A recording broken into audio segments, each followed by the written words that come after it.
오, 나의 태양 어디 가니?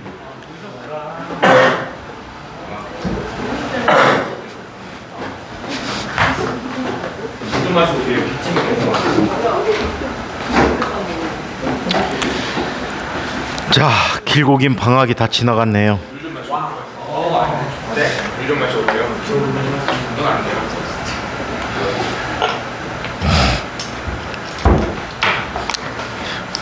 고등학교 첫 방학이 어떠신가요?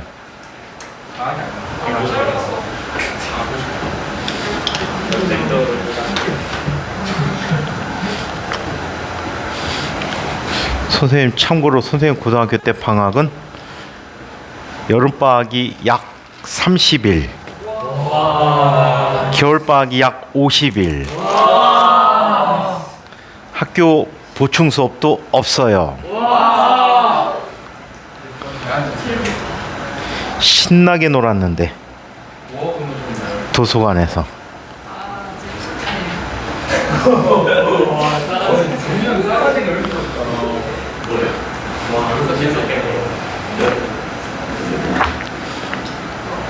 자, 그때 별일 다 있었다. 고1 때 여름방학 때 도서관에 갔는데 갑자기 사이렌 소리 나고 막 도서관장 오더니 애들더러 집에 빨리 가래. 뭔 일이야? 하고 나왔는데 집에 가서 뉴스를 보니까 북한군 전투기가 귀순해서 들어오는데 그게 이제 공습경보내 너무 실감 있게 막 공습경보해갖고 그때 프로야구 중계하던 스포츠 캐스터 아나운서 하시는 분이 있었는데 너무 막 진짜 실전같이 하셔갖고 잘렸대요. 국민들한테 불안감 조성했다고. 자, 지난 시간에 우리 포텐셜 에너지를 이용해서 힘을 계산하는 것까지 했죠. 자, 그래서 포텐셜 에너지 계산을 할 때는 힘을 이용해서 계산해 줄 수 있는데 어떤 힘? 일반적으로 보존력을 갖고 할 수 있어. 물론 외력 갖고도 할 수 있지만 보존력을 이용해서 일을 구할 수 있는데 그 일이 바로 뭐가 돼? 보존력이 한 일이 포텐셜 에너지 변화량의 음역값이다 라고 했어요. 그래서 델타 U는 UF 마이너스 UI가 되는데 얘는 인테그럴 마이너스 FC 도트 DS를 이용해서 계산하는 걸 해봤고요. 이게 처음 위치에서 나중 위치까지였고 또 보존력을 계산해봤지. 보존력의 S방향의 성분은 마이너스 DS분의 DU다라는 요 두 가지 계산이 서로 상보적 관계다라는 얘기야. 오케이? 서로 상보적 관계로 나타나는 얘기다. 자, 그러면 8-2 이야기 역학적 에너지 보존 얘기도 한번 살펴보자. 여기는 굉장히 간단하게 나갈 거예요. 자, 역학적 에너지 보존 얘기를 살펴보는데 이런 얘기를 했어요. 보존력이 하는 일은 포텐셜 에너지 변화량의 음역값이다. 자, 그 다음에 물체에 해준 알짜 힘이 한 일은 뭐가 된다라고 해서 운동 에너지 변화량의 값과 같다. 또 알짜 힘이 한 일은 두 종류의 힘에 의해서 일이 이루어졌지. 보존력이 한 일과 비보존력이 한 일의 합과 같다. 그쵸? 얘네들을 짬뽕을 해봅시다. 짬뽕을 하면 들어가면 얘 뭐가 되지? 델타 K 라는 값은 얘 들어가면 뭐가 돼? 마이너스 델타 U 더하기 WNC가 됐다라고 했어요.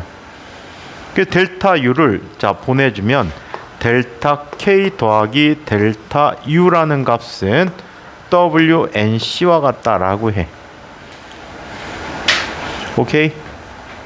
자, 한편 이때 델타 K 더하기 델타 U라고 하는데 얘는 델타 E라고 해서 E는 역학적 에너지로 운동 에너지와 포텐셜 에너지의 합과 같거든요. 그래서 이 값이 얼마? WNC와 같다라고 얘기해 줄 수 있어. 또는 이 식을 바로 쓰게 되면 이렇게 쓰게 되지. KF-KI라는 값 더하기 UF-UI라는 값은 WNC가 된대. 그래서 이렇게 쓸 수 있지. KI 처음 운동의 에너지와 UI 자 처음 포텐셜 에너지 더하기 WNC라는 값은 KF 더하기 UF가 되겠지. 이때 특별히 WNC가 즉 비보존력이 한 1이 0이라면 얘는 델타 K 더하기 델타 U가 0인 거지. 즉 KI 더하기 UI라는 값이 KF 더하기 UF가 돼서 역학적 에너지 보존 법칙이 되는 거야. 오케이? 자, 한편 WNC가 일반적으로 음의 값인 경우들이 많아. 대표적인 예가 어떤 경우지, 정민아? 정민이 자리 옮겨왔네? 자, 뭐가 되지? 대표적인 비보존력의 예. 마찰력. 그렇지. 마찰력이 1을 하면 WNC가 음의 값이 되는 거지. 그럼 역학적 에너지가 어떻게 되니? 0보다 작아져. 감소했단 얘기야. 오케이? 즉 얘는 KI 더하기 UI 처음 역학적 에너지가 나중 갖게 되는 역학적 에너지보다 커졌다라는 걸 의미해 주지. 반면에 자동차의 추진력이나 로켓의 추진력이 있는 경우가 있어. WNC가 양의 값이야. 델타 E라는 값 양의 값이 되는 거야. 오케이? 자, 그러면 얘는 나중 운동의 에너지 합, 처음 운동의 에너지 합, 즉 처음의 역학적 에너지는 누구보다 작지? 야, 미안해. 이거 커지는 거지. 자, 누구보다 커지지? 처음 운동의 에너지와 처음 포텐셜 에너지 합, 즉 처음 역학적 에너지보다 증가하게 되는 경우다 라고 얘기할 수 있겠지. 오케이? 많이는 이용되지 않아. 근데 얘는 가끔 이용되지고 가장 많이 이용되지는 건 역학적 에너지 보존 법칙이 성립하는 경우들이 가장 많이 이용되지는 얘가 됩니다. 자, 네. S 방향의 힘. XYG 쓰기가 뭐했어? XYG도 있고 얼도 있어서 대표값. 자, 그래서 역학적 에너지 보존 법칙에서 에너지 변화되는 관계들을 그래프로 나타났는데 그냥 이거는 우리가 연태까지 알고 있던 역학적 에너지 보존 법칙을 쓰면 됩니다. 동우 너무 힘들어 죽겠어요? 와, 오늘 한솥 제육덮밥인데 나는 일찍 퇴근해야 되겠다. 밥 먹고 싶은 사람 하나 가위바위보해서 하나 밀어주기 할까 내가? 근데 혼자 먹어야 되니까 쓸쓸하잖아. 성준이 줄까? 성준이 그냥 어디서? 카드 받았어? 카드 알고 있는데. 중학 인제 안 좋대? 근데 꽁으로 먹으면 꽁은 아니야. 내가 돈으로 팔 건데. 자, 그러면 포텐셜 에너지 곡선 읽기라는 걸 한번 살펴보도록 하자.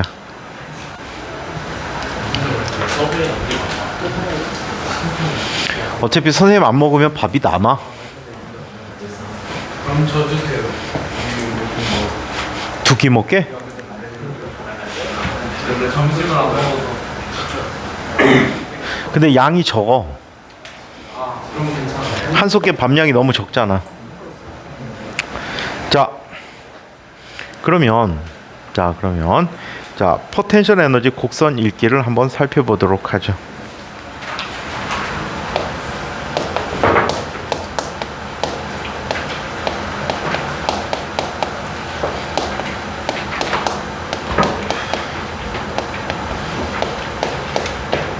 자, 포텐셜 에너지 곡선 읽기를 얘기해 봅시다. 자, 이 포텐셜 에너지 곡선을 살펴보는데요. 자, 얘네들은 가장 대표적인 곡선의 예를 갖고 한번 먼저 사전 학습을 해보고 책에 있는 예를 이용해서 한번 정리를 해보도록 하겠습니다. 자, 이걸 한번 살펴보지. 우리 가장 대표적인 포텐셜 에너지 곡선으로 가장 유명한 곡선이 있어요. 분자를 구성하고 있는 원자 사이에 작용하는 포텐셜 에너지에 대해서 나타내 줄 수 있죠. 여기 R이 있고요. 여기 U가 있어요.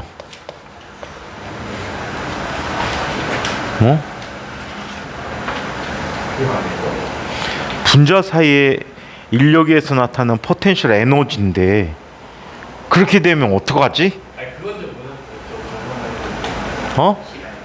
어떤 그래프가 그려지죠? 어떤 그래프 그려집니까? 맞히는 사람 선생님 전혀. 그거가 좀 UCM이라 쓴 거예요? 응?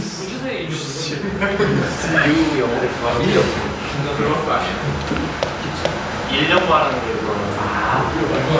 인력이요? 자,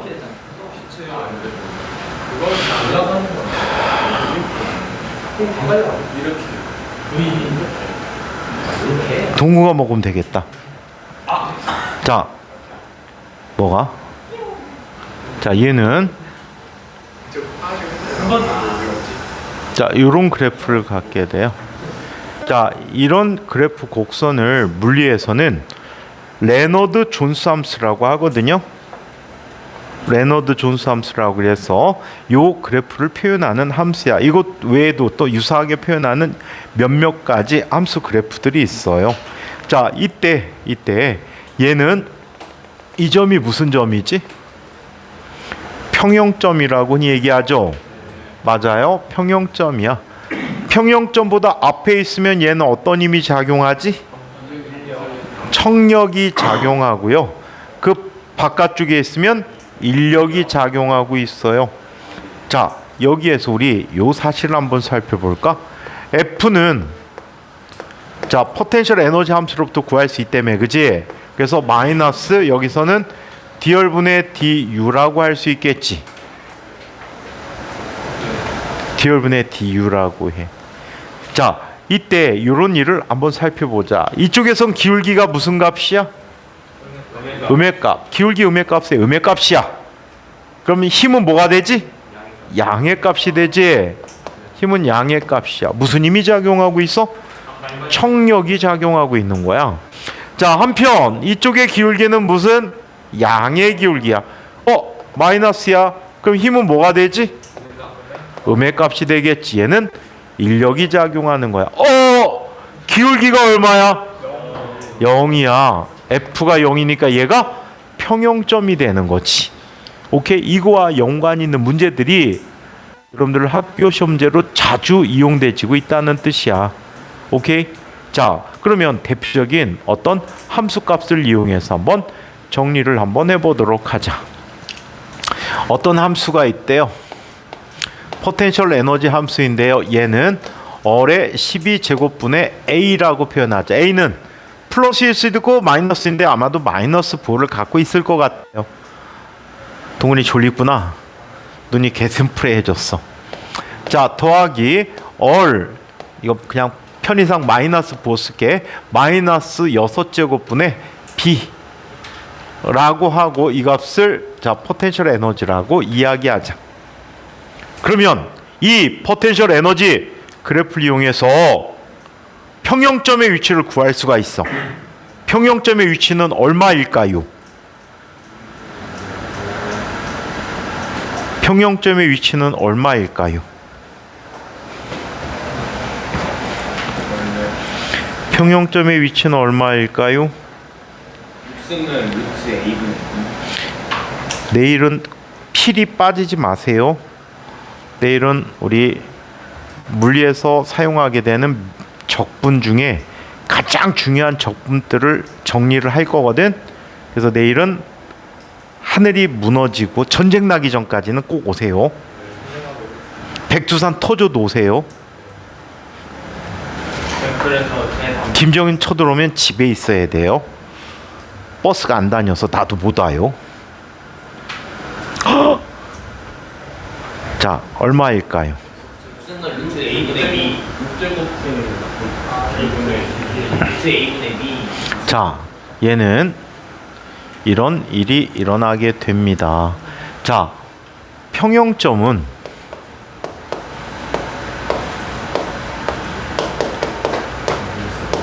어떻게 구할 수 있어?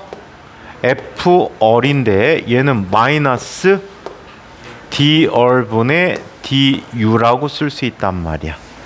얘는 마이너스 12제곱근이잖아. 그치? 그러면 플러스 12제곱근이지 여기서. 그지? 그러면 10이 나가고 얼에 13분의 A라고 쓸 수 있어. 그치? 자, 얘는 미분하면 뭐가 되지? 마이너스 6 곱하기 얼의 6제곱근분의 B야. 실로 올려놓은 거 아니에요? 자, 이 값은 얼마? 0이어야 해. 그치? 그렇다면 얘는 2 곱하기 얼의 6제곱근분의 A라는 값이, 자, 얘는 뭐가 돼? 1이 돼버리겠지. B가 돼버리겠지. 따라서 얼 6제곱은 자, 얘는 B분의 2A라고 해요. 네? 다 왔지? 네. 안 온 사람 손 들어봐.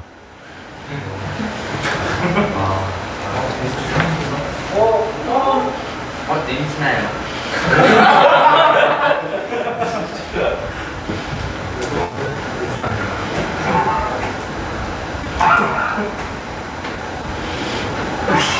저희 성준이 같은 녀석. 자, 따라서 얼은 얼마가 되죠? 이게 돼버리겠죠. 맞습니까? 요런 함수의 생김새 가끔 궁금할 때 있죠. 어떻게 하라고 그랬어? 울프람 알파 가서 직접 대입해서 AB 대신에 그냥 1, 2 이런 숫자 넣고 그래프를 확인해 보면 그려줍니다. 아주 신기해요. 핸드폰으로도 접속 가능해요. 요거의 문법은, 사용하는 문법은 혹시 여러분들 중에 한글 택 쓸 수 있는 사람 있니? 택. 문서 편집 프로그램이야. 택. TEK. 안 그러면 아래 한글 문서 편집 수식 편집기 사용할 수 있는 사람. 이거 손으로 쳐서 문법을 아는 사람. 그 문법대로 치면 거의 다 계산돼요. 단 나누기는 오버를 안 쓰고 슬래시 쓰면 돼. 괄호만 잘 쳐주시면 계산 멋있게 해줍니다. 아주 놀라워요. 애들한테 한번 전에 애들은 감쇄진동이라는 게 있거든. 이 감쇄진동을 그래프로 표현했더니 애들이 홀딱 빠져가지고 거기에 유료 가입한 애도 있어. 원래 무료인데 수학 관심이 너무 많은데 지가 풀 수 있는 적분이 너무 제한돼 있다고 거기는 유료 가입하면 풀이 과정도 보내줘요. 그래갖고 유료 가입하더라. 자, 그냥 답만 알면 되게 풀이 다 아는데. 자, 그러면 지금부터는 포텐셜 에너지 곡선을 이용해서 그 관계들이 어떻게 이루어지는지를 한번 살펴보기로 하겠습니다. 책에 있는 예를 들어서 한번 살펴보도록 할게요. 대략적인 설명을 선생님이 해드리고요. 책 이야기로 한번 살펴보도록 하겠습니다. 자, 이쪽은 포텐셜 에너지니까 포텐셜 에너지 그래프를 그려드리도록 할게. 어리야. 자, 이런 식으로 그래프가 그려져요.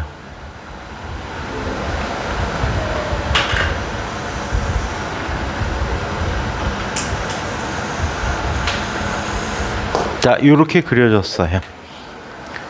하도 많이 그려서. 자, 이 녀석은 어떤 위치라고 할까? X1이라고 하자.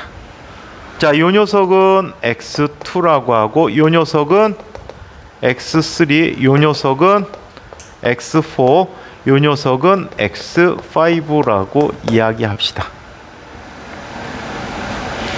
참고로 이 에너지가 5줄이야. 그리고 이 에너지는 얼마가 되니? 4줄이라고 하고, 자 여기가 3줄에 있지. 또 오랫동안 그렸는데 이게 바쁘게 하다 보니까 여기가 3줄이야.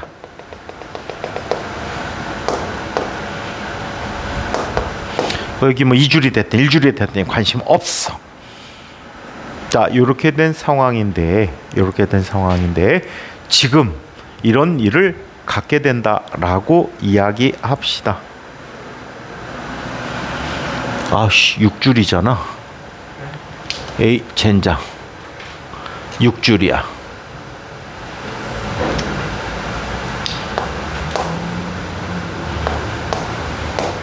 자, 이렇게 됐대. 자, 이때 전체 역학적 에너지가 5줄인 입자가 이런 포텐셜이 있는 곳에 들어왔다라고 합시다. 자, 예를 들어서 자, 얘는 이쪽에서 오른쪽에서 5줄을 갖는 전체 역학적 에너지를 갖는 입자가 입사를 했어요. 자, 그렇다면 얘가 X5 도달하기 전까지는 얘 운동 에너지는 얼마의 운동 에너지로 들어오고 있죠? 얼마로 들어오죠? 1줄의 운동 에너지를 갖고 들어오겠죠. 왜? 전체 역학적 에너지는 운동 에너지와 포텐셜 에너지의 합이거든요. 전체 5줄의 역학적 에너지를 갖는데 포텐셜 에너지가 4줄이니까 운동 에너지는 1줄의 운동 에너지 갖고 들어오겠죠. 들어와서 가면서 포텐셜 에너지 감소하니까 운동 에너지 점점점 어떻게 되니? 증가했다가 감소했다가 다시 증가했다가 감소하게 되는데, 이곳에서는 이 역학적 에너지 갖고 이 포텐셜의 산을 넘을 수 있을까 없을까? 없죠. 없는 상태에서 다시 어떻게 돼? 되돌아와서 가버리겠죠. 자, 요런 점은 운동 방향이 바뀌는 점이야. 운동 방향이 바뀌는 점에서는 그 순간에 운동 에너지가 뭐가 돼? 0이 된다라고 해요. 이런 점을 뭐라고 하냐면 영어로 터닝 포인트야. 뭐라고 하면 돼? 되돌이점이라고 해. 이 책에서는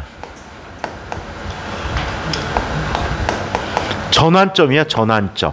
운동 방향이 바뀌는 점이다. 오케이? 자, 요번에는 이 물체가 갖는 에너지가 4줄보다 작은 에너지를 갖는다라고 가정해 보자. 이런 값을 갖는데 이 책에서는 없는데, 그럼 얘는 어떤 일을 겪게 될까? 여기 이 역학적 에너지 갖고 있으니까 여기서 멈춰 있겠지. 포텐셜 에너지가 다 자기의 역학적 에너지니까. 가만히 놓으면 얘 어떻게 돼? 왼쪽으로 갔다가 똑같은 변화를 거쳐서 여기서 다시 어떻게 돼? 방향을 틀어서 이렇게 다니겠지. 이 아이는 바로 이 사이에서 왕복 운동을 하게 되는 거야. 보통 이런 역학계는 거의 없지만, 만약에 이 입자가 3줄의 에너지를 갖는다라고 하자. 이런 3줄이 에너지를 갖는데, 이런 에너지를 갖는다면 얘는 이런 일을 하겠네. 자, 얘가 요 사이에 있을 땐 요 사이에서 왕복 운동을 해. 근데 여기에서는 고비를 넘을지 어쩔지 모르겠어. 요 지점은 포텐셜 에너지의 기울기가 뭐가 되는 점이야? 0이야. 그럼 얘는 무슨 상태에 있다라고 할 수 있어? 평형 상태에 있다라고 할 수가 있단 말이야. 그런데 여기에 물체를 놓고 아주 작은 힘이라도 살짝 옆으로 민다면, 즉 약간의 변이만 준다고 한다면 얘는 어떻게 될까? 그쪽 방향으로 운동해 버린단 말이야. 그럼 이 평형 상태는 안정한 평형 상태야, 불안정한 평형 상태야, 불안정한 평형 상태야. 그래서 3줄의 에너지를 준다면 얘는 그 자리 서 있다라고 표현해 주고 있어. 자, 그리고 요 사이에서도 요 사이를 왔다 갔다 하는 이런 운동을 하게 되는데, 요 두 점은 뭐가 되니? 전환점이 되겠지. 되돌이점이 된다라고 할 수가 있어. 자, 한편 물체가 여기나 여기에 있대. 얘는 기울기가 0이니까 힘이 0이지. 뿐만 아니라 얘는 약간의 변이를 줘도 이쪽에서는 기울기가 어떤 힘? 음이니까 양의 힘을 받지. 청력을 받아서 멀어지는 방향으로, 또 살짝만 벗어나도 얘는 되돌아오는 힘을 받지 역을 받는단 말이야. 그래서 얘는 무슨 평형 상태? 안정 평형 상태라고 이야기합니다. 오케이? 자, 여기서도 역시 마찬가지 안정 평형 상태를 가질 수 있겠지. 자, 물체에게 요만큼의 에너지를 갖고 있대. 여기 있으면 가만히 있을 거야? 그럼 여기에서는 어떻게 되지? 이 사이를 왕복하는 왕복 운동을 하겠지. 자, 그래서 전체적으로 기울기의 의미, 되돌이점의 의미, 평형 상태의 의미를 정확히 파악해 주시면 될 것 같아. 실제 문제 나온 거 보면 거의 똑같은 그림을 갖다 놓고 그 특징을 묻는 문제들이 나온 적이 있고, 포텐셜 에너지 함수가 주어지고 평형점이나 어떤 특정한 위치에서 힘이 방향을 구하는 문제가 있을 수도 있고. 오케이? 그래서 잘 확인을 해두세요. 책 얘기로 한번 살펴보도록 하겠습니다. 포텐셜 에너지 곡선. 자, 그림 8-9A 단바닥에 있는 그림이야. 칠판에 그린 그림이지. 자, 보존력이 fx가 작용하는 계에서 1차원 운동을 하는 입자의 포텐셜 에너지 함수 ux를 그린 곡선이다. 식 8-22에 따라 ux의 곡선의 여러 곳의 기울기를 계산해서 음의 값을 취하면 fx를 알 수가 있다. 그림 8-9b는 이러한 방법으로 얻은 fx를 그린 것이다. 빨간 곡선. 되돌이점. 비보존력이 없다면 얘는 역학적 에너지가 보존된다는 뜻이 되겠지. 자, 걔의 역학적 에너지 E는 일정한 값으로 다음과 같다. ux 더하기 kx는 E 맥시멈이다. 여기에서 kx는 입자의 운동 에너지 함수로서 입자의 운동 에너지를 자, 위치 x의 함수로 나타낸 것이다. 식 8-23에서 운동 에너지는 역학적 에너지 빼기 포텐셜 에너지라고 할 수가 있다. 역학적 에너지 이 맥시멈, 자, 이 값은 일정한 상수값이라고 하는데 이게 5줄이라고 가정하면 그림 8-9C처럼 수평 방향의 직선으로 나타내 줄 수 있다. 그렇죠. 5줄에 수직선을 그었어요. 자, 식 24에 따르면 어떤 위치 x에 대해서도 입자의 운동 에너지 k를 구할 수가 있다. 즉, 곡선 ux에서 위치 x에 대한 u 값을 찾고 그 값을 이 맥시멈에서 빼면 된다. 예컨대 입자가 x5의 오른쪽 어떤 곳에 있더라도 얘는 1줄의 운동 에너지를 갖게 될 것이다. 왜? 포텐셜 에너지가 4줄이거든. 입자의 역학적 에너지가 5줄이 되니까 얘 운동 에너지는 1줄이 된다라고 할 수 있죠. K값은 입자가 x2에 있을 때 최대값이 되고 5줄이 포텐셜 에너지를 갖고 있거든요. x2니까 전체 운동 에너지니까 가장 골짜기 아래쪽에 내려왔을 때군요. 최대 운동 에너지를 갖고 다시 x1에 위치해 있을 때 최소 0줄을 갖게 되는데 운동 에너지가 0인 곳에서 속력이 0인 거지. 운동하다 속력이 0인 이유는 왜 그렇지? 일반적으로 운동 방향을 바꾸기 위해서 속력이 0이 돼버립니다. 그래서 얘가 되돌이점이 돼요. 자, K는 음의 값을 가질 수가 없으므로 운동 에너지는 항상 양의 값이지.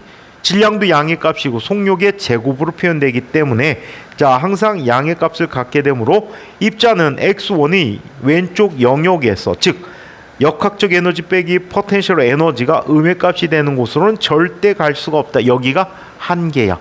그런데 말이야, 양자역학적으로 양자역학은 아주 작은 입자에 대한 운동으로 포텐셜 에너지가 내가 갖고 있는 전체 에너지보다 크더라도 그 건너편으로 건너갈 수가 있어. 이걸 터널링 효과라고 해. 가장 대표적인 예 중에 하나가 이런 거 있어. 원자핵이 있단 말이야. 큰 원자핵이 있는데 얘가 알파 붕괴를 해. 알파 붕괴라는 게 뭐지? 알파 입자를 방출하는 핵 붕괴야. 그럼 알파 붕괴가 일어나면 알파 입자가 외부로 튕겨 나가거든. 알파 입자는 헬륨의 원자핵이란 말이야. 그런데 이 원자핵 주변에는 포텐셜 에너지 높이가 높아서 이 원자핵이 빠져나갈 수가 없어. 이 알파 입자가 빠져나갈 수가 없어. 오케이? 이 알파 입자가 갖고 있는 저속으로 나오기 때문에 에너지에 비해서 포텐셜 에너지가 너무 높아. 그런데도 불구하고 뚫고 나가더라. 그래서 이건 양자 효과라고 해. 그래서 이런 경우는 있지만 역학계에서는 얘는 신성 불가침의 영역이 되는 거야. 누구도 갈 수가 없어. 능력이 없으면 못 간다는 얘기야. 대학 입시하고 똑같네. 능력이 없으면 못 갔는데 뚫고 지나갈 수도 있단 말이야. 조민이처럼. 양자 효과로. 그래서 양자 효과에서 합격을 했는데 반칙이지. 자, 아무튼 그 다음에 지난 일주일 동안 전 세계 물리학계가 엄청 시끄러웠던 거 알아? 상온상압 초전도체. 오늘 아침 뉴스 보다가 선생님 배꼽 잡고 웃었어. 왠지 아니? 선생님이 최근에 얘기했던 친구들은 알 텐데 물리학자들이 상당히 보수적이야. 그래서 새로운 변화를 싫어해. 그래서 어떤 새로운 이론이 나오면 그 이론이 훌륭하다 이런 걸 판단하기에 앞서서 이 이론의 모순점이 뭐고 잘못된 점이 뭐지? 틀린 점을 찾아. 왜? 변하는 걸 싫어하니까. 일반적으로 관성을 좋아해. 그냥 가던 대로 쭉 가는 걸 좋아해.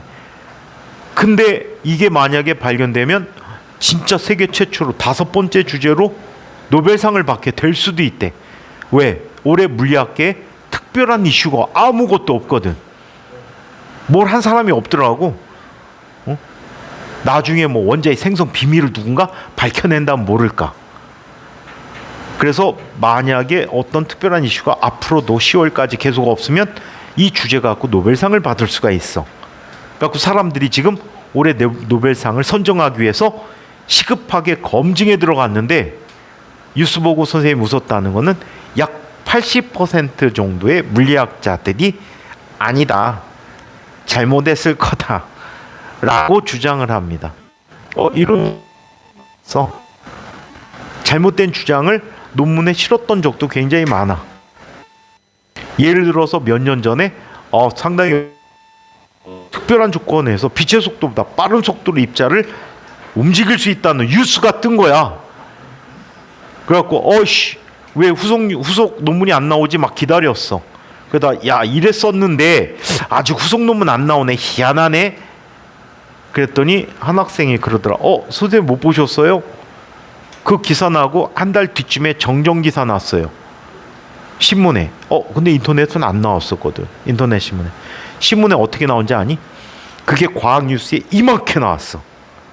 정정 기사는 구탱이에 이렇게 나왔어. 실험의 오류였음. 그래갖고 지금 사람들이 실험의 오류를 찾아내려고 노력을 하는데 지금 초전도 물질 생성의 약 30% 공정을 끝냈다고 하더라. 선생님은 개인적으로 노벨상이 아니었으면 좋겠어.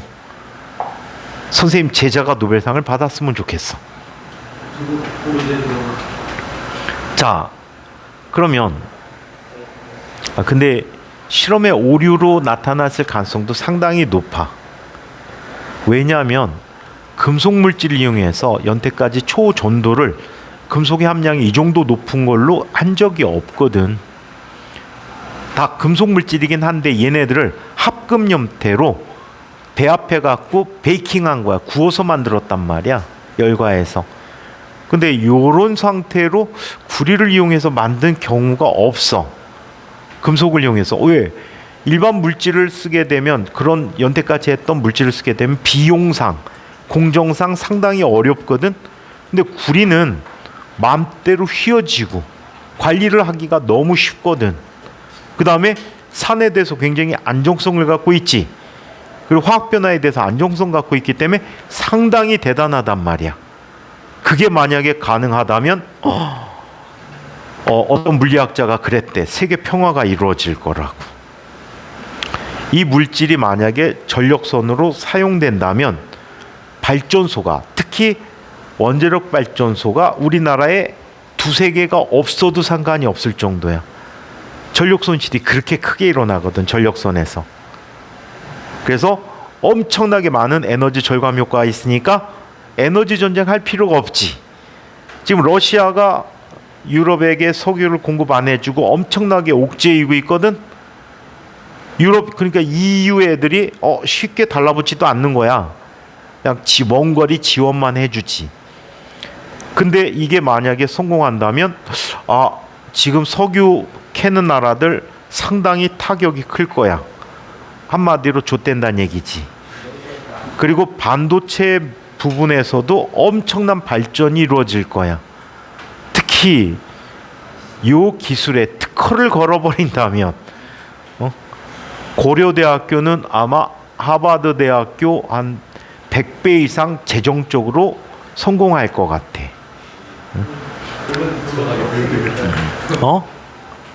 고대 들어가기가 하늘의 별 따기 되겠지. 고대가 서울대보다 점수 높아질지 몰라. 특허로 재정이 어마무시해지잖아. 자, 근데 이미 재현하느라고 기술이 다 넘어갔어. 논문 쓰느라고 그 공정을 다 밝혀버렸지. 자, 그러면 근데 특허 안 내놓으면 안 돼. 왜 안 되는지 아니? 꼭 그런 거 이 새끼들이 보고 특허를 지금쯤 벌써 낸 새끼들이 있을 거야.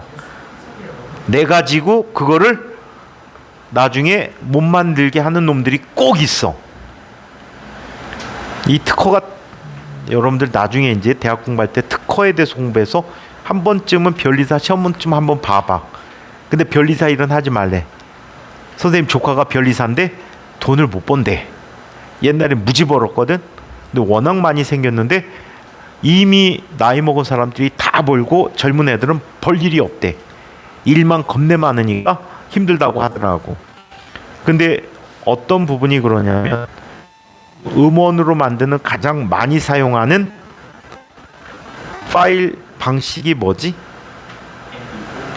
MP4하고 MP3가 많지. 이 MP3가 한국인이 특허내갖고 한국인이 개발한 코딩이라는 거 아세요? 한국 사람이 만들었어요. 그래갖고 이 사람이 기계까지 만들어갖고 MP3 플레이어를 팔고 있었어요. 중소기업이야. 근데 이거 기술에 탐낸 미국 새끼들이 와가지고 이 사람을 협박했어요. 짜고. 미국 음반협회하고 짜고 들어왔어. 어떻게? 니네가 만든 이 기술 때문에 애들이 우리 음악을 다 쓰니까 네가 책임지야. 그래갖고 이 사람 엄청나게 헐값에 서둘러서 MP3 팔았어요. 특허를. 음악들이 포맷 형식이 있으면 특허비를 냅니다. 미국 놈한테.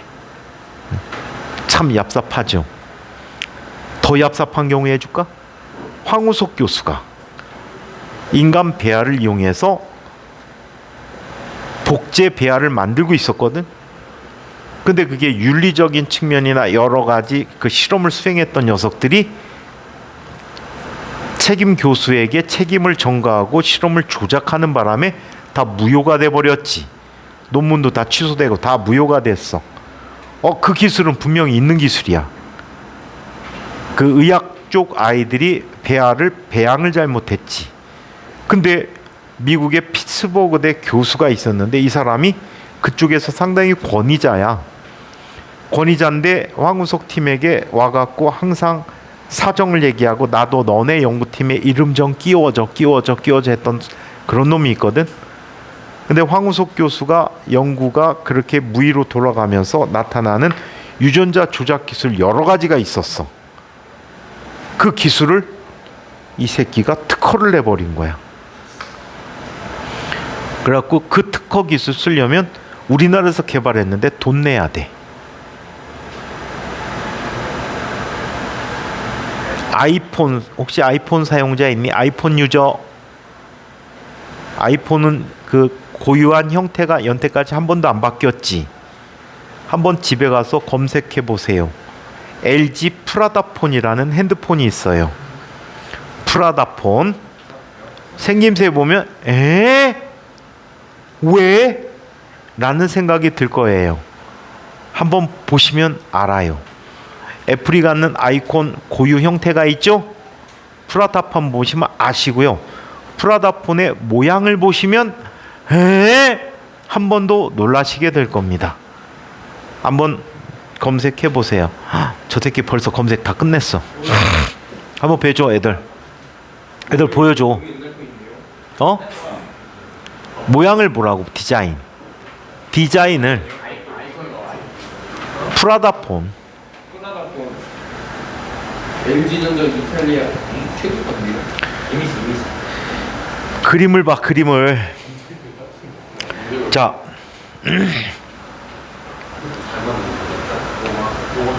프라다폰이 주 형태가 어떻게 됐냐면 이렇게 돼 있어. 이게 핸드폰 거의 투지폰 마지막 모델이거든. 그래갖고 창이 있고요. 창에 어플들이 이런 식으로 배열돼 있었어요. 그래갖고 애플하고 거의 애플 초기 모형하고 거의 똑같아요. 근데 LG전자가 참은 이유를 모르겠어요. 참고로 미국에다가 이 애플 애들이 내놓은 특허 중에 가장 어이없는 특허가 어떤 특허인지 아세요?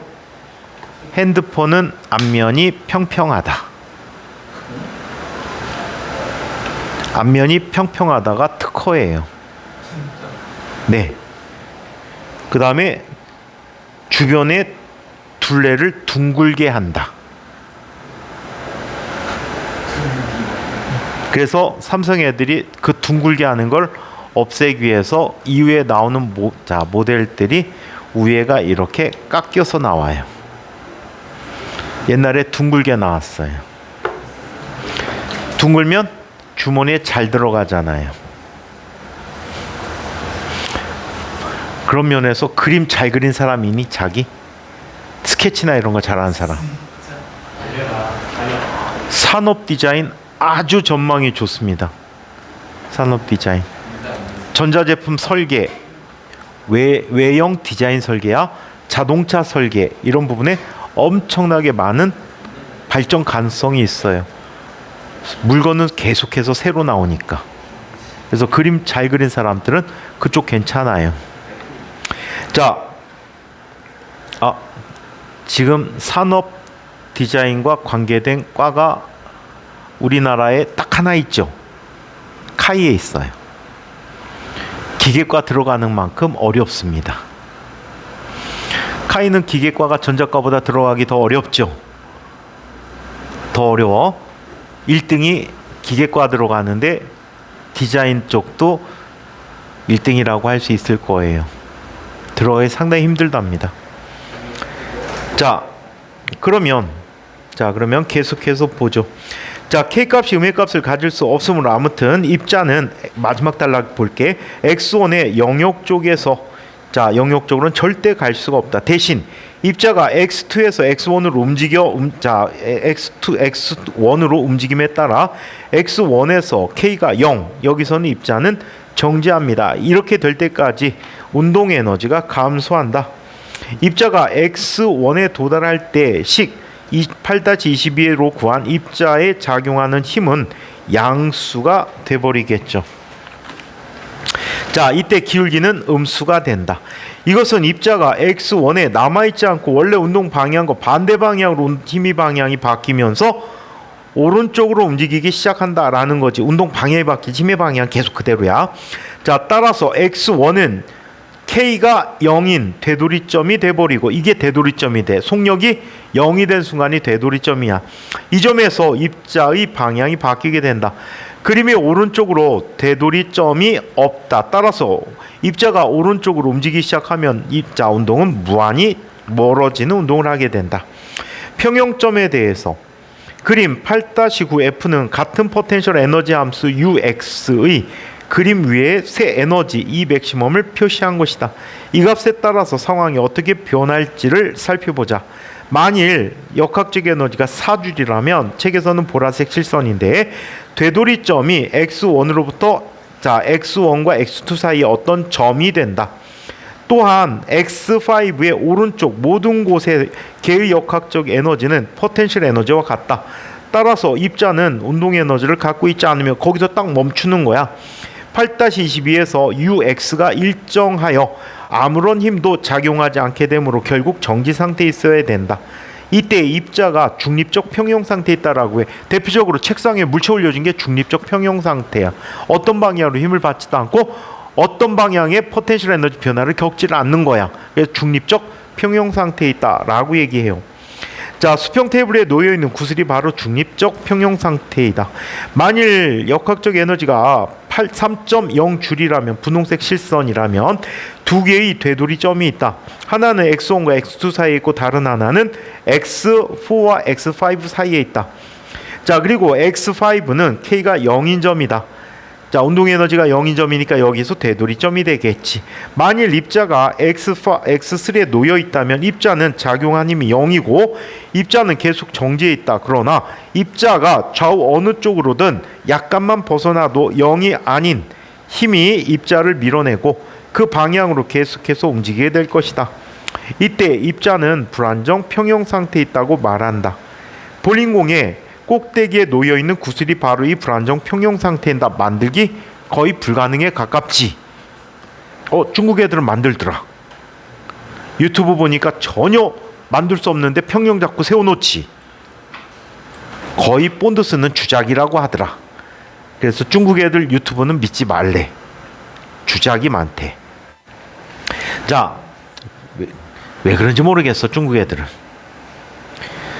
자, 한편 자, 이번에는 자, 에너지가 역학적 에너지가 1.0인 자, 이때 입자의 운동을 생각해 보자. 입자가 X4에 놓여 있다면 입자는 그 자리에 가만히 정지했을 것이고 왼쪽이나 오른쪽으로 움직이면 자, 위에서는 음의 운동 에너지가 필요하므로 입자는 움직일 수가 없다. 만일 입자를 오른쪽이나 왼쪽으로 약간 밀면 복원력이 생겨서 X4의 위치로 되돌린다.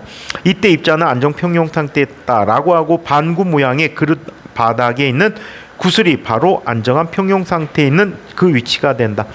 입자를 X2의 중심에 있는 컵처럼 생긴 포텐셜 우물 안에 넣으면 이 입자는 두 되돌이점 사이에 있다.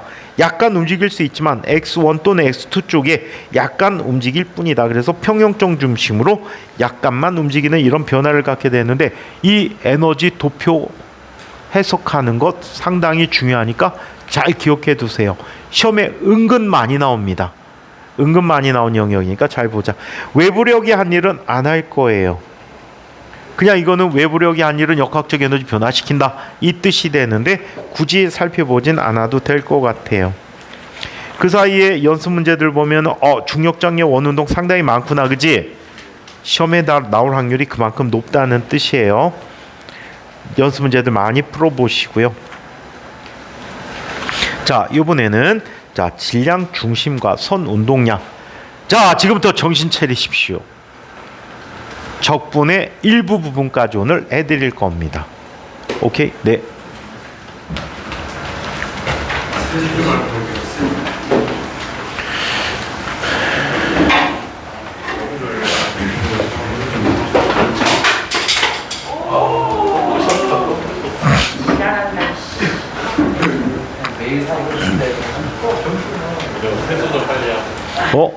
떨어졌는데도 돌아가? 와, 고성능인데?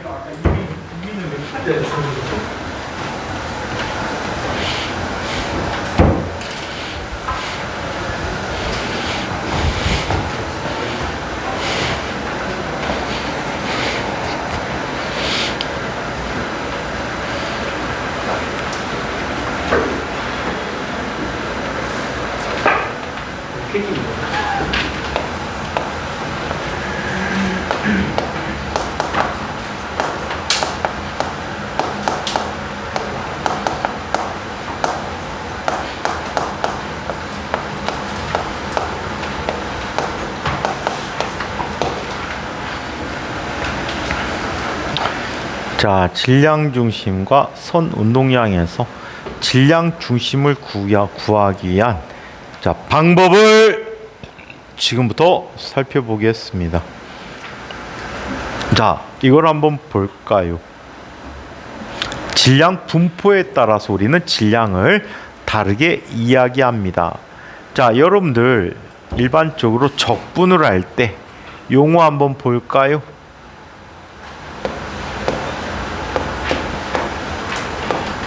자, 이렇게 적분 기호를 쓰죠. 자, 이때 적분 기호 안쪽에 들어가 있는 이 함수를 뭐라고 하는지 아세요? 뭐라고요? 누가 대답했어? 맞아요. 피적분 함수라고 해.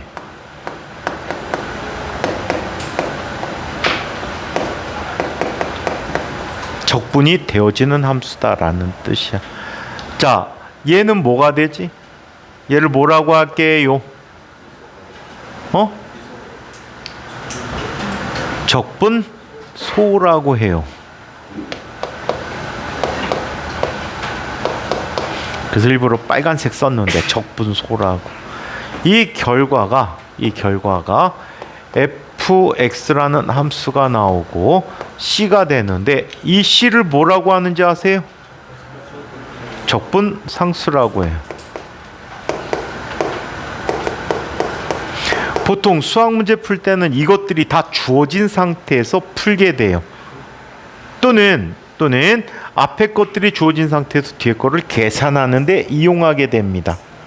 만약에 적분 기호에 시작 구간, 끝 구간이 있다면 얘는 무슨 적분? 정적분. 자, 만약에 얘가 구간이 주어져 있지 않다면 부정적분이라고 쓸 수가 있다라고 해요. 여기서 우리가 보고자 하는 건 오늘 뭘 보고자 하냐면 수학에서는 다 주어져. 근데 물리는 안 주어져. 내가 찾아내야 돼. 이걸 뭐를? 적분소를 찾아내야 돼. 적분되는 함수도 물론 찾아야 되겠지만 적분되는 함수는 주로 물리 법칙에 의해서 주어지는 것들인데 이 적분소는 그 상황에 맞게 내가 찾아야 해. 오케이? 그러면 물리에서의 적분소를 얘기해 보자.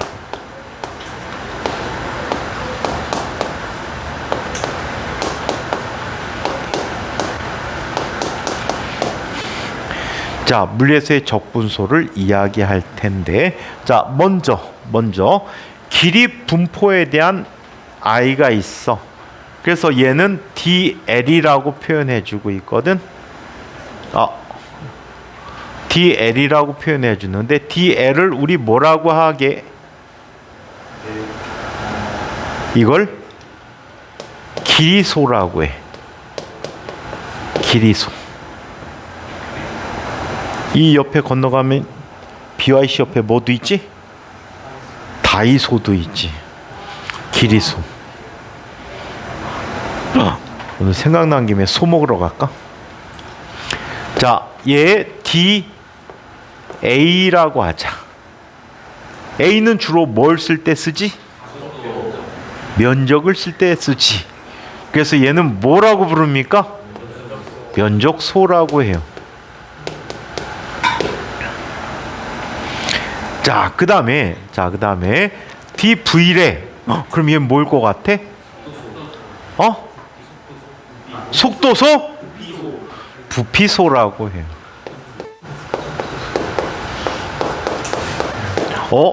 길이는 어떻게 구하지? 그냥 길이잖아. 면적은 어떻게 구하니? 이 길이를 곱해야 되잖아. 그러면 이 면적소는 두 방향의 길이소로 나타내야 돼. 그러면 적분기호 하나당 적분소 하나거든. 얘는 적분기호가 몇 개가 필요할까? 2개가 필요해. 무슨 적분? 이중적분이라고 해. 이중적분. 자, 부피를 구하는 거야. 부피를 구하는 이게 필요하지. 그러면 얘는 적분기호가 3개가 필요해. 그럼 뭐가 돼? 3중적분이 되는 거야. 아마 수학에서 배워도 가장 어려봤자 3중적분밖에 안 배울 거야. 물리는 뒤지게 많이 해. 선생님 본 것 중에 적분 5번 취해야 되는 것도 있었어. 계속 적분해서 5개를 계산해야 돼. 중간에 변환시키는 게 있어서 그래. 부피에 대해서 해주고 그거를 또 변환시켜줘야 됐어. 운동량 공간으로 변환시켜주다 보니까 그게 무려 5개의 적분이 들어가게 되더라.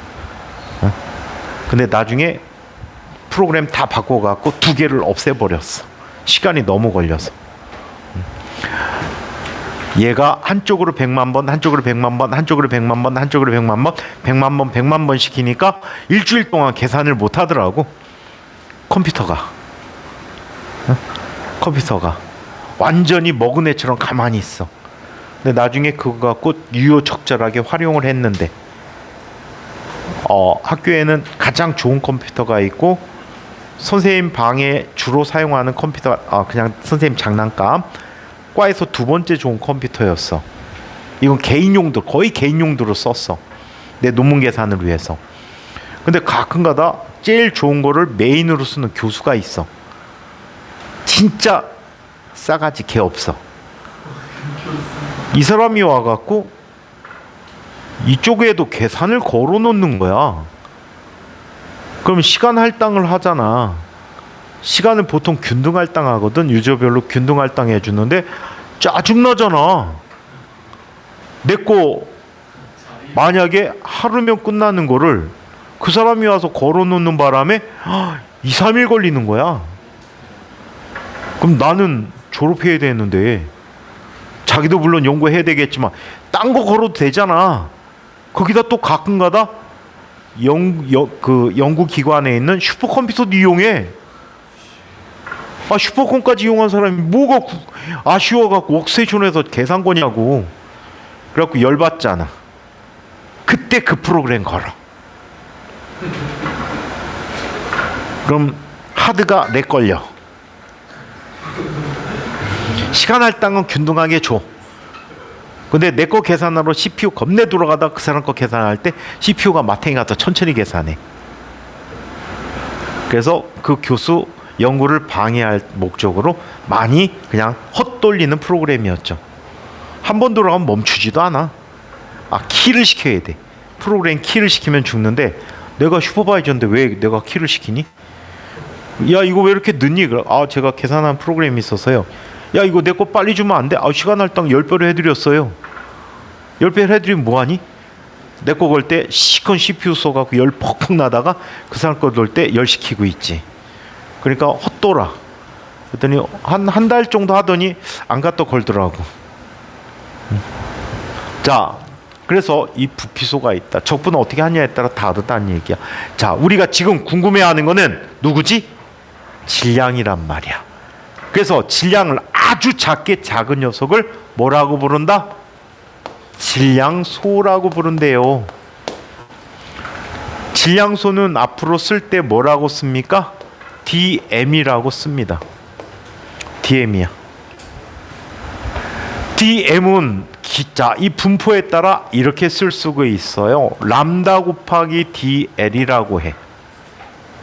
그러면 람다는 전체 질량을 작은 길이로 나눈 거네. 그럼 람다는 뭐라고 할 수 있지? 선 질량 밀도라고 해. 그래서 람다라는 표현을 많이 씁니다. 옛날에 우리 파동 배울 때, 역학적 파동 배울 때 선에서 줄이 전달하는 파동의 속도 계산한 적이 있었을 거야. 루트 뮤분의 t를 썼거든. 그때 뮤 대신에 원래 람다를 쓰는 게 맞아. 근데 왜 람다를 왜 안 썼을까? 파동 단원이다 보니까 파장도 람다를 쓰잖아. 그래갖고 임시로 뮤로 바꿔 쓴 거야. 그 뮤 빼놓고는 선 질량 밀도는 거의 다 람다를 써요. 자, 한편 DM은 시그마 곱하기 DA래. 그럼 시그마는 뭐가 되지? 면 질량 밀도라고 해. 지원이 날라간다. 지원아, 무슨 일 있어? 약 받았어? 너도 인천에 그 유명하다는 마약하고 있니? 인천이 너무 마약이 유명해져 갖고 마약 도시야 지금. 중국 새끼들 때문에 그래. 인천 옛날에 마약 청정 도시인데 중국 놈들이 막 오면서 인천 유흥가에 마약이 팍 뿌려졌대. 자, 마음 먹으면 그 얘기 나오던데, 마음 먹으면 길바닥 나가서 고등학생이 1시간 안에 마약 살 수 있다 라는 얘기가 있더라고. 고등학생이 사는 게 문제가 아니고 마약상 최근에 잡은 애 2팀 고등학생들이지. 시가 약 300원어치 마약을 돌리는 애인데 두목이 고등학생이야. 동업자야. 고등학생 3명이 마약 카르텔을 형성해 갖고 마약 두목이야. 성인을 고용해 갖고 배달시키고 막 이래. 오피셀을 얻어 갖고 오피셀을 마약 공급 사무실로 써. 엄마 아빠가 얻어준 거래. 공부방 목적으로 나 오피셀 하나 얻어주세요 그래갖고 얻어줬더니 거기서 마약상을 하고 있었지. 자 그러면 그 200억대 300억대가 걔네들이 수익을 올려서 만든 돈이야. 몇십만 원 갖고 마약 처음 유통시키다가 걔네들이 몇십만 원이 불쿠 불어갖고 몇백억대가 됐어. 그런 애들은 우리나라 정재계로 보내야지. 응? 국가를 굉장히 부흥시킬 수 있을 것 같아. 자, 그 다음에 얘는 로 DV라고 해. 로는 본 적이 있다, 그치? 로 언제 봤지? 부피분의 질량에서 밀도 구할 때 봤잖아. 얘는 로가 바로 뭐가 되는 거니? 부피 질량 밀도야. 우리가 흔히 얘기하는 밀도가 바로 이 부피 질량 밀도가 되는 거야. 오케이. 자, 얘는 면적을 포함하고 있는 값이야. 면적을 포함하고 있는데 두 값이 같아야 되거든. 오케이? 그럼 얘는 면적 곱하기 길이 해주면 되겠지? 그래서 면적 곱하기 시그마는 람다하고 같아. 오케이? 그 다음에 얘는 자, 두 녀석이 여기에 dA 곱하기 길이가 나오겠지? 길이 곱하기 로가 바로 시그마가 돼버리는 거야. 오케이? 자, 그래서 서로 상관관계도 있는데 거기까지는 별로 안 묻습니다. 이게 그렇게 중요한데 이 질량소는 나중에 전하 소에도 이용되지고 있어. 전기장을 계산할 때도 똑같은 적분이 또 나오니까 기억해 두자.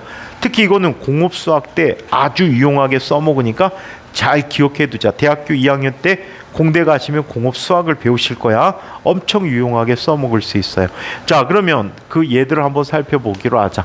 자, 먼저 첫 번째 직선 분포를 갖고 있는 I에 대해서 한번 보도록 하자.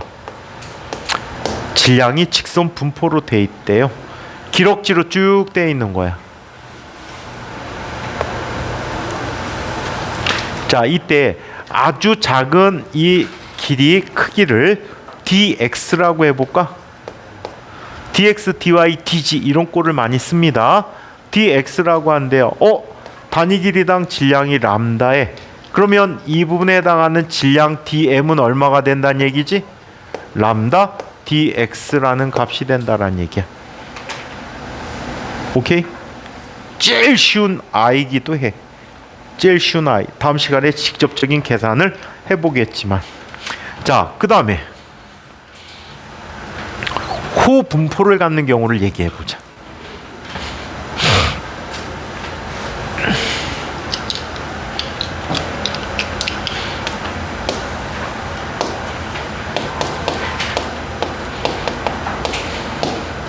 호 분포를 갖고 있다라고 해. 자, 얘가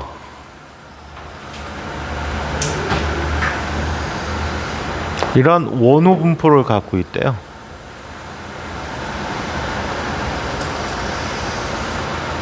자, 원의 중심이 있겠지. 중심에서 얘의 길이를 뭐라고 해? 어리라고 하자. 그리고 잠깐 요만큼 변이를 하게 되면 이 각도가 얼마가 되지? d 세타라고 하자. d 세타야. 종민이 졸려 죽겠어? 어려워 죽겠는 거야? 졸려 죽겠는 거야? 졸려? 어떻게?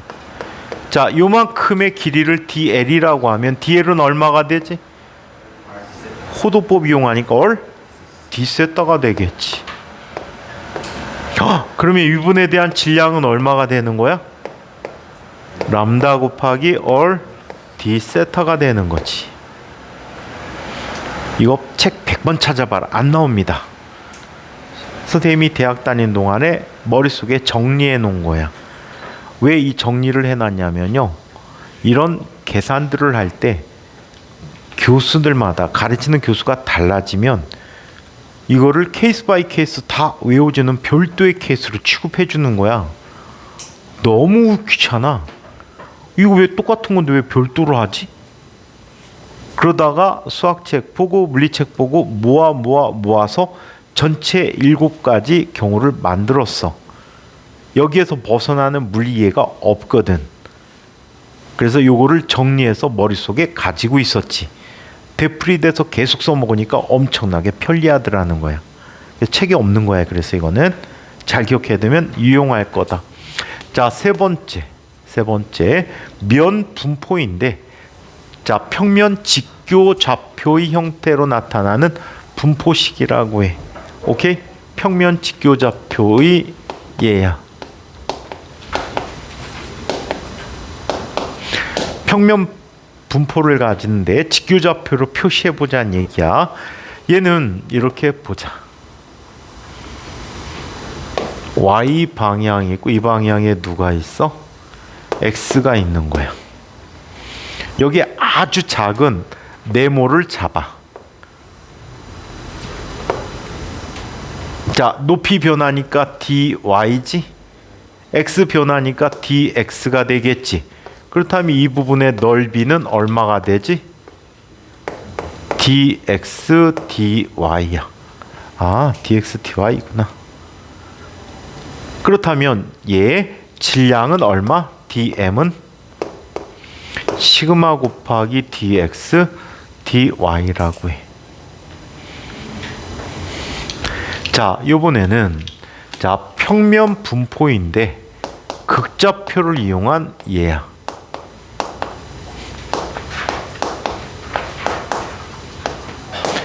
자, 평면은 평면인데 극좌표를 이용해서 표시할 거야. 자, x, y를 이렇게 표현을 했대요. x, y를 표현을 했어요. 이때 얘는 원점에 대해서 이렇게 부채꼴을 잡아봐. 오케이? 부채꼴을 잡고 여기에 요렇게 잡아보는 거야.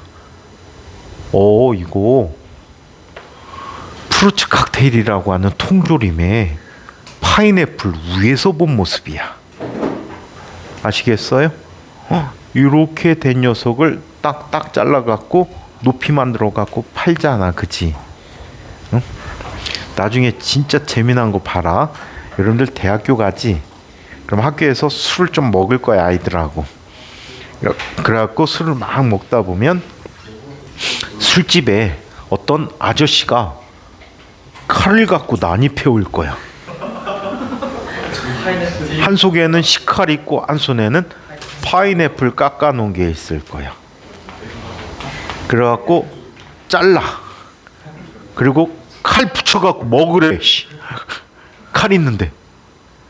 그럼 어쩔 수 없이 칼 들고 있잖아. 하나 집어 먹어봐. 그러면 선생님 같은 경우에는 안 사는데 왜 그런 거 먹으면 꼭 미안해갖고 사는 분들 있지. 아빠하고 마트 갔는데 시시코너마다 사시는 아빠가 계실 거야. 사는 이유는 먹어봤으니까 미안해서. 선생님하고는 완전히 달라. 선생님은 시시코너에서 저녁을 해결하고 나오는 편이고, 응? 많은 아빠들이 만두 하나 먹는데 왜 만두를 봉지째 다 사? 맛있으면 사는 거죠. 근데 되게 맛있어서 하진 않아, 아빠들. 나가서 먹으면 다 맛있잖아. 맛있으면 생각해보면 조금씩 먹으면 맛있어. 좀 그렇지 않아요? 만두 옆에 되게 뭐가 있냐면 또 묵이 있단 말이야. 응? 묵을 막 먹는데 선생님은 아줌마들이 눈치 줄 때까지 먹거든. 와, 진짜 너무 높은 거 아니에요? 눈치를 어떻게 주니? 처음에 막 써놓은 또 그만 먹으라는 소리 절대 안 해. 그런 거니까. 막 썰다가 갑자기 써는 걸 멈추고 다른 일을 하러 가. 그럼 잠깐이면 다 없어졌잖아. 그럼 다 먹고 에이, 없네? 하고 갈 거 아니야. 그 다음에 아줌마가 복귀해. 기다린 적도 있어. 너무 맛있는 거야. 그때 먹었던 게 청포묵이야. 오랜만에 먹으니까 너무 맛있어. 그래갖고 올 때까지 기다리는데 안 오더라고. 그래갖고 사갖고 왔어. 집에서 먹으려고. 근데 그 맛이 안 나. 응? 그 아줌마의 손맛이었어. 응? 맛이 별로였어. 자, 아무튼 파인애플이 있다. 그거를 꼭 사는 사람들이 있거든, 파인애플을. 그럼 자기 것만 안 사잖아. 같이 있는 사람 것까지 같이 사준단 말이야. 한 덩어리에 5,000원이야. 같이 사갖고 막 돌리면 집에 갖고 와서 먹으면 이렇게 쓸려져 있어. 둥그렇게 잘라갖고 다 토막 내갖고 까만 봉다리에다 담아줘. 근데 그거 좀 귀찮다. 왠지 아니? 집에 오는데 국물이 새면 엄청 끈적거려. 손도 끈적끈적. 바지에다 놨더니 바지에 국물이 흘렀지. 바지하고 살하고 달라붙어 갖고 끈적끈적. 그래갖고 선생님이 누가 가져가라면 너 다 가져가 라고 절대 안 받죠. 한번 찢어 먹고 나서. 자, 그래서 이렇게 나타났다. 자, 이때 요 안쪽 반지름을 어리라고 하자. 여기 회전하는 각도가 얼마야? 세타고, 보통 x축으로 이루는 각도를 세타라고 했을 때 이 세타의 변화량이니까 d 세타라고 써주면 돼. 오케이? 그러면 안쪽 변의 길이는 얼마지? 안쪽 변의 길이는 얼마입니까? 얼 d 세타가 돼요. 그 다음에 얘는 누가 늘어나는 거지? 누가 늘어났지? 누가 늘어나니 이거? 얼이 늘어나잖아. 그럼 뭐라고 쓰면 돼? d 얼이라고 해. 얘 부채꼴의 일부잖아. 겁내 작게 잘랐어. 뭘까? 사각형, 직사각형이야. 그럼 얘 면적 DA는 얼마가 되지? 얼, D 얼, D 세타라고 쓸 수가 있겠지. 맞습니까? 그래서 이렇게 나타나서 DM이라는 녀석은 시그마 D 얼, D 얼, D 세타라고 쓸 수 있다라고 해. 이게 얼디얼디처럼 보이니? 자, 저 똥멍청한 친구로 해서 설명을 다시 해드릴게요. 얘는 얼 D 세타 곱하기 D 얼이 되지. 그럼 얘는 시그마 곱하기 얼 D 얼 D 세타가 되겠지. 네? 그래서 이렇게 나타났답니다. 이제 3개 남았어요. 구면 분포, 그리고 원을 잡기 위한 입체 분포. 그래서 이 3가지를 우리 내일 하도록 하겠습니다. 내일 그래서 적분 연습들을 할 거야. 다행히도 우리가 모양은 어렵게 보이지만 대부분 독립적인 함수들의 적분이야. 독립함수 적분은 어떻게 해주면 될까? 변수가 몇 개든 크게 신경 안 써도 된다는 얘기야. 변수가 여러 개가 있든 뭐하든 어떻게 독립적으로 계산할 수 있거든. 그래서 그 계산을 내일 보도록 하겠습니다. 여기까지 진행하도록 하죠.